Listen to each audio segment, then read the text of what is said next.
We're here on the biggest party of the summer, and we're kicking off the night with a banger of a match. It'll be the Scottish Warrior Drew McIntyre versus the Intercontinental Champion, the Ring General, Gunther. And these two will square off. Gunther and McIntyre will brutalize each other, going back and forth, throwing haymakers at one another, just brutalizing their opponent, punishing each other. And Gunther will end up sending McIntyre into the corner and just stomping away on McIntyre and scraping the face with his boot. And Gunther will just be punishing and has McIntyre in place. Eventually, Gunther will try to set up McIntyre for the power bomb, but McIntyre will counter and send Gunther into the corner. He runs and clotheslines Gunther in the corner, and McIntyre was fired up. But eventually Gunther will deliver a big boot, which McIntyre will roll out to recover and get himself together, just shake off a little bit. But eventually he will look to his left and see Giovanni Vinci, but then he will look to his right and see Ludwig Kaiser as well. It looks like McIntyre was trapped. It looked like it's all over for him until, from out of nowhere, Riddle from behind takes out Giovanni Vinci, and Riddle would dispose of him, pick him up, and carry him like a trophy over out of McIntyre's way. And McIntyre takes advantage, delivering a Claymore to Ludwig Kaiser. Riddle takes him to the Giovanni Vinci to the ramp and delivers a Bro Derek on to the ramp, part of the ramp. McIntyre slides back in, but right into Gunther with a power bomb, and he delivers it. Is it enough? 1, 2 for Gunther to retain, but McIntyre would kick out. Gunther was extremely frustrated, but he would pick McIntyre up, looking for a second powerbomb, but McIntyre would counter and deliver a back body drop, and he was in the corner set up to finish this. Claymore kick was delivered to the Ring General Gunther. 1, 2, and Drew McIntyre has dethroned Gunther and become the new Intercontinental Champion. And now, after the match, backstage, Finn Balor approaches Damian Priest and says, "Hey Priest, I just want to make sure we're all good and on the same page about you're not going to cash in on me." And Priest replies, he says, "Finn, of course I'm not going to cash in on you. You're family, and family never breaks up. Family sticks together. So just go out there and show Seth Rollins who's boss." And Balor says, "Thank you, Priest. I appreciate this." And Priest, he just looks at Balor walk away with a nasty look in his eyes. You could see the tension in Priest's eyes.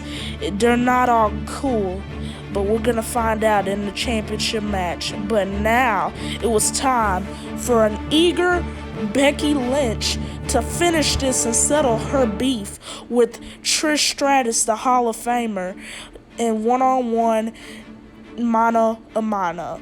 And at the beginning of the match, Trish Stratus would slide out of the ring and pace around for a little bit, but Becky Lynch would cut her off with sliding out there, but that would allow Trish Stratus to come in control and take control over Becky Lynch, and then punish her on the outside, delivering a basement dropkick to her back, taking down Becky Lynch. And sending to the post is Becky Lynch, and Trish Stratus would toss it back into the ring and then get back into the ring, but right into Becky Lynch, who went for a manhandle slam, but Trish was able to counter. Trish was putting up a fight tonight against the man, Becky Lynch, and there was no doubt about that, but Becky Lynch was also getting a couple of blows in, and she would even deliver a pump handle suplex to the Hall of Famer Trish Stratus. But eventually Becky Lynch would knock down a ref as she had Trish Stratus on her shoulders. The ref was out, and these women were going at it. They were brawling with each other. Just like that, the ref was down, but both women were not stopping. They were destroying each other, tearing each other apart, tearing each other to shreds. And Trish Stratus would pick up Becky Lynch, looking to finish her with a Stratusfaction, but Becky Lynch would counter and deliver an uppercut to Trish Stratus. Trish Stratus would roll out to catch a breather, but at this moment, everybody was down, which allowed Zoe Stark to come in and deliver a K360, dropping the man Becky Lynch. Zoe Stark paying dividends. The ref starts making it back to his feet now. It slides in. Trish Stratus slides in, sets Becky on the ropes, going for Stratusfaction, but Becky counters and delivers a manhandle slam to the Hall of Famer. It wasn't enough. 1, 2, but Zoe Stark once again will pull out Becky Lynch, and this time Becky Lynch would take out Zoe Stark. She would fight her on and on. One-on-one, these two were going at it. Zoe tried to finish Becky, but Becky would counter and take down Zoe Stark, and then pick her up, and then try to deliver a manhandle slam as she does deliver it. Becky Lynch was fired up after this, but she's got to focus on Trish Stratus, the match at hand. She slides back in, and right as she grabs Trish Stratus, Trish turns around and knocks out Becky with something, and we see what it was. It was the brass knuckles, but the ref didn't see it. Trish picks her up, sets her up, and delivers a devastating Stratus faction to pick up the win. Trish Stratus has found another way to defeat Becky Lynch. But after the match, backstage, Liv Morgan approaches Raquel Rodriguez and says, "Hey Raquel, I just want to make sure you're not just doing this just for me and my broken arm. Do this for you. Become the champion for you." And Raquel Rodriguez says, "Liv, I'm getting revenge for you, but I also want to become Women's World Champion when I beat Rhea Ripley tonight." Liv says, that's good, and thank you for being there for me and all what you've done. Good luck." And Liv walks away, and it was set, but before that, Hit Row is in the ring, Top Dollar, Ashante Adonis, and of course, B-Fab, all looking to prepare a rap for the audience, but they're quickly interrupted by the megastar LA Knight, the fan favorite, and Top Dollar slides out to try to go get Knight and runs up to him, but Knight strikes and fiercely at Top Dollar, taking him down. Nobody hotter than Top Dollar right now, but LA Knight would take him down, and LA Knight would stop and take down Top Dollar, and he runs to the ring, and Ashante, he slides in and goes right after Ashante Adonis, but Ashante Adonis will fight back against the megastar LA Knight, and LA Knight would knock him down with a punch, and then he would deliver that jumping elbow to Ashante Adonis, but he wasn't done yet. LA Knight would pick him up and deliver a BFT, blunt force trauma, dropping Ashante Adonis, and would toss him out. LA Knight stands tall because it seemed like who game it is? It seems like it's LA Knight's game. Yeah. But now, it was time. Finally, two high flyers set to go one-on-one, Ricochet versus the social media megastar, Logan Paul. And this match had everything you expect. Ricochet would go right after Logan Paul, trying to deliver a shooting star press, but Logan Paul would counter, and Logan Paul would get in control at the beginning of the match and take down Ricochet. The one and only superstar Ricochet would be punished by the megastar, the social media megastar, Logan Paul.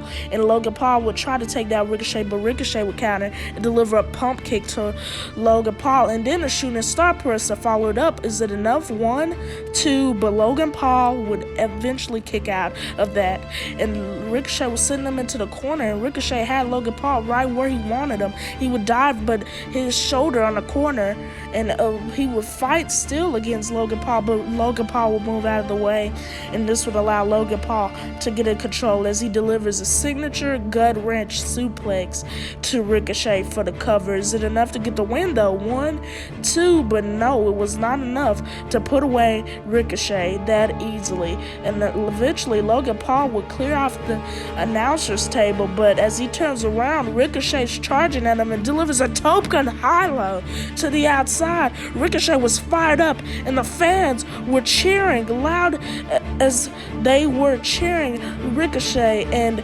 but Logan Paul will eventually counter and take down the one and only Ricochet. And Ricochet was getting punished right now, but Ricochet will eventually come back and deliver a Hurricane Rana on Logan Paul. In the back of the ring, Logan Paul would deliver a one-legged shot. He would go up top to finish the match. He was looking to finish it. It looks like it was all over for Ricochet until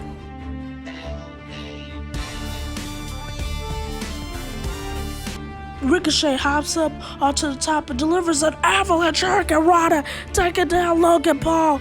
It's all over now. Ricochet hurry and runs up to the top rope and delivers a devastating 630 senton on Logan Paul.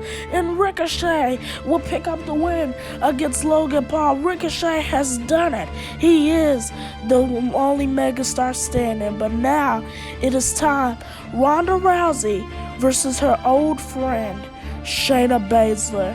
Two former MMA fighters going at it one-on-one here on SummerSlam, and Ronda Rousey kicking off, start off against Basler and just going at her just like that, delivering blows and punches, everything you can think of. It picks up and slams Basler just like that. Ronda Rousey starts pummeling her. She's just punishing Basler just like that, and now Basler had to roll out to get a breather, but now Ronda Rousey was on the attack again. And she was going right after her, just not allowing her to get a breather. And Ronda Rousey would destroy her on the outside. These two would go at it on the outside for a little bit until eventually Ronda Rousey tosses her back in and gets back in and locks in a devastating heel hook on Shayna Basler. Shayna Basler was screaming. She was in physical pain. She was in a lot of pain from Ronda Rousey in this heel hook. And eventually Basler will fight out. In the quickness, she will hobble on one leg and lock in the Karafuda clutch on Ronda Rousey. Ronda Rousey was trying to struggle, but she was fading. She couldn't find it.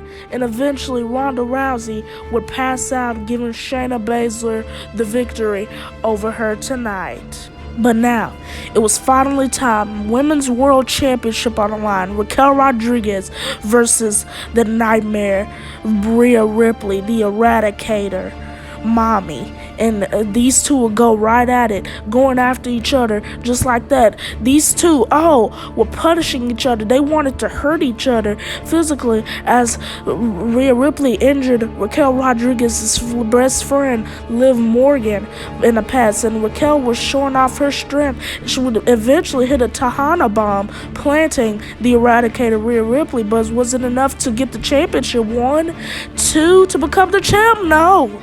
Rhea Ripley would kick out, and eventually Raquel Rodriguez would try to take out, but Rhea Ripley would counter and punish Raquel Rodriguez. She would go on the attack and show off what she's got against Raquel Rodriguez, and eventually she would take Raquel Rodriguez and toss her over the ropes to the outside of the ring. In this distraction, Rhea Ripley looks down to the ramp, and who does she see?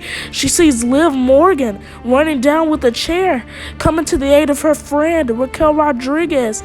These two stand there, and it looks like they're going to help each other until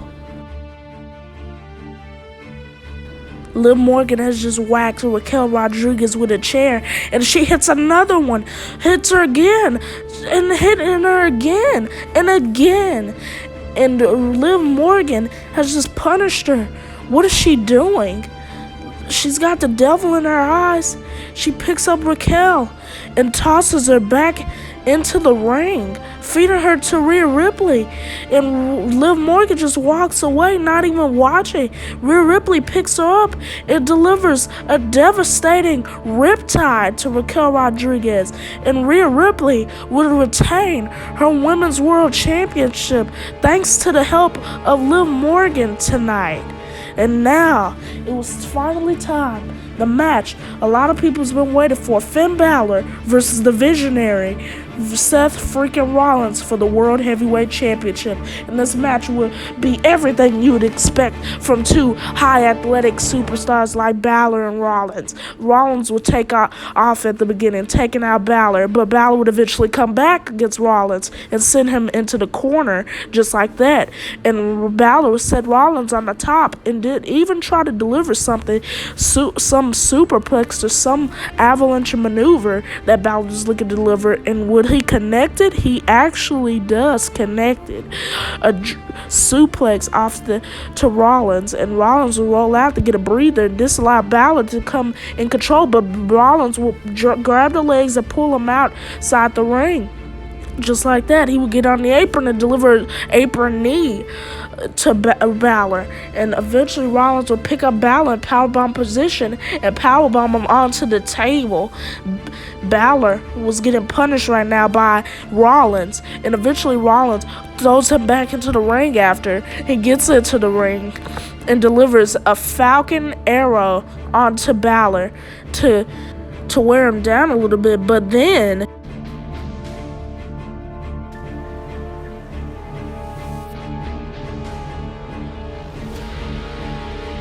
that distraction allows Balor to connect the shotgun dropkick, and he runs up to the top. He's looking to finish it to become the new World Heavyweight Champion. Up top, Balor's going to deliver it. Is he going to finish it? The coup de grace, but Rollins moves at the last second. He rolls up Balor. Is it enough to retain? 1, 2, but no, Balor kicks out, and Rollins now charges at Balor, but he moves out the way, and then Rollins nails the ref with a dropkick. The ref rolls out. That distraction. Then now that allows Priest to get into the ring. The ref doesn't see it. Priest grabs Rollins by the neck and plants him with the South of Heaven chokeslam. He's just standing over him. Balor's already set for the coup de grace, but he can't hit it. Priest is just standing in his way. Balor's telling Priest to move, but Priest is just standing there. He's blocking Balor. Is he gonna do it? Is he gonna? And eventually Priest slides out. And he looks at Balor, and then he just looks away. What's gotten into Priest? But Balor snaps back into the reality, and then he jumps up and delivers a coup de grace to Rollins. And Balor becomes the new World Heavyweight Champion. 7 years in the making, but Priest isn't happy, and you can sense the tension is there. But now, it was time for a match a lot of fans have been waiting for. The American Nightmare, Cody Rhodes, versus the Beast Incarnate, Brock Lesnar. Cody Rhodes is looking to end this with Brock, and he charges at Brock at the beginning of the match, but Brock takes that advantage and delivers a belly-to-belly, and then a German suplex right after, and then another German suplex right after, taking down the American Nightmare. And Cody Rhodes was in a world of hurt, and Brock Lesnar takes that and uses it to his advantage, delivering a suplex Fisherman Buster, and tosses Cody Rhodes to the outside. And Brock was decimating Cody on the outside, punishing him, tearing him apart on the outside of the ring. He picks him up and even delivers an early F5 in the match. And Brock Lesnar was hyped up, and he tosses Cody back into the ring. Brock Lesnar gets back into the ring, but as that, Cody takes advantage right into a crossroads as Brock tried to get back into the ring. Is that enough? 1, 2, but Brock kicks out that early. It was not enough to put him away. And then Cody would use that skillness to take down the Beast. And a bulldog just like that. Brock has to roll out to get a breather, and this allows Cody to take advantage with a suicide dive on the outside. But Cody wasn't done. He knew he had to do more to take down the Beast for good. He gets back into the ring and runs on the ropes and delivers another suicide dive on the outside, taking down the Beast. The American Nightmare is hyped up right now. He's showing off, but this distraction, Cody turns around and runs, and that's allowed Brock to deliver a German suplex, a devastating one at that. And then he starts clearing off the announce table to put Cody through it. Is he gonna do it? He lifts Cody up on his shoulders, F5 position, and he's gonna put him through that table, but Cody fights back. He fights back, he's not giving up, and he punches Brock, and Brock flies into the table. Now Cody looks to put him through the table, but Brock would not allow him. He counter and flip Cody over into a back body drop. Then he will lift him up and deliver once again another devastating F5 on the outside of the ring. But eventually, Cody Rhodes will get back in control as he slides back into the ring and delivers another suicide dive to the Beast Incarnate. And then he would get back into the ring again and climb up to the top rope this time and try to deliver something, a diving drop kick, but Brock will move out of the way. And this was in position. Brock had Cody where he wanted him. Suplex City, setting up Cody. 3 devastating German suplex, Cody Rhodes to Suplex City, and Brock tosses him back in. And now Brock is going to get that chair to beat down Cody Rhodes again. And he slides back in, but he slides back in. Cody Rhodes catches him, and he delivers a move we haven't seen in a while. A vertebraker onto the chair, dropping the Beast. 1, 2, and the American Nightmare has done it. He has knocked off the Beast incarnate. But now, it was finally time. A bloodline civil war. Jey Uso's backstage.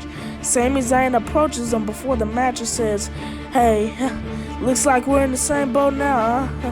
Both of our brothers are injured and put on the shelf, you know? We're in the same boat. But good luck. I just want to wish you good luck." Jey Uso says, "Hey, Sami, I appreciate you, man. Thank you for being a true Uso. You are counted as an Uso to me now." Sami says, "Well, thank you, Jay. Good luck on your match. And I hope you win to finally put Roman in his place and take that belt off of him. Have fun and good luck." Sami walks away. Jay's looking, he says, "I will. I'll do it for Jimmy, and I'll do it for Kevin. Put the tribal chief down." And it was finally time. The main event, Jey Uso versus the tribal chief, Roman Reigns, for the Universal Championship. And at the beginning of the match, Jey Uso will run a jumping super kick. 1, 2 to become the champ, but Roman would kick out early on. And after, Jey Uso will go up to the top, running up to the top, hurrying up, and deliver an Uso splash to put away the tribal chief. Isn't enough. 1, 2, but Roman Reigns would kick out again. But after, Paul Heyman would get onto the apron and distract Jey Uso, which allowed Roman Reigns to come back and get in control and take out him with a back suplex, and then deliver another back suplex to Jey Uso. And Roman Reigns was really taking down Jey Uso. He really wanted to punish Jey Uso for what he did. And Roman Reigns was doing just that. And eventually he would deliver a Superman punch, knocking him down. 1, 2 to retain, but Jey Uso would kick out. It was not enough that early on. Eventually, Roman Reigns would clear off the announcer's table to set up Jey Uso. Paul Heyman was jumping with excitement. He was cheering this on and feeding off of this. And as Roman turns around, he runs into Jey Uso with a dive over the top rope. Jey Uso was putting up a fight against the tribal chief Roman Reigns, and there was no doubt about that. He was putting everything he got. He was showing everything he had brought to the table. He wanted to end this with Roman Reigns, and Roman Reigns would counter and get back in control eventually, and he would punish and beat down his cousin Jey Uso. And now Roman Reigns had Jey Uso up on his shoulders against the table, and he was gonna put him on the table. He slams him onto the table, but the table did not break, and eventually Roman Reigns would get back into the ring, set up for a devastating spear that he needed to hit. He runs, but Jey Uso counters with a pop-up Samoan drop, taking down the tribal chief. He runs up to the top. He sinks this opportunity. It looks like it's all over until Solo Sikoa tosses him off to the outside. Solo Sikoa, what is he doing here? He grabs him and delivers a Samoan spike to Jey Uso. Jey Uso was gasping for air. Sikoa picks him up. He grabs him and he tosses him back into the ring, feeding him to Roman Reigns. It's over until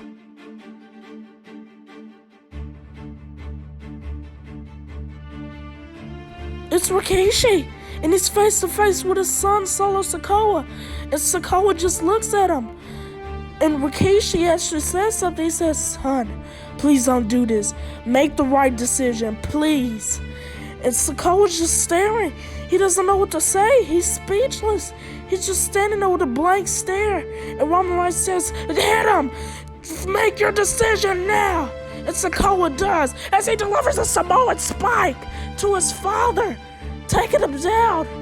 Roman Reigns seeks this opportunity. He turns his attention back to Jey Uso and delivers a devastating spear, cutting Jey Uso in half.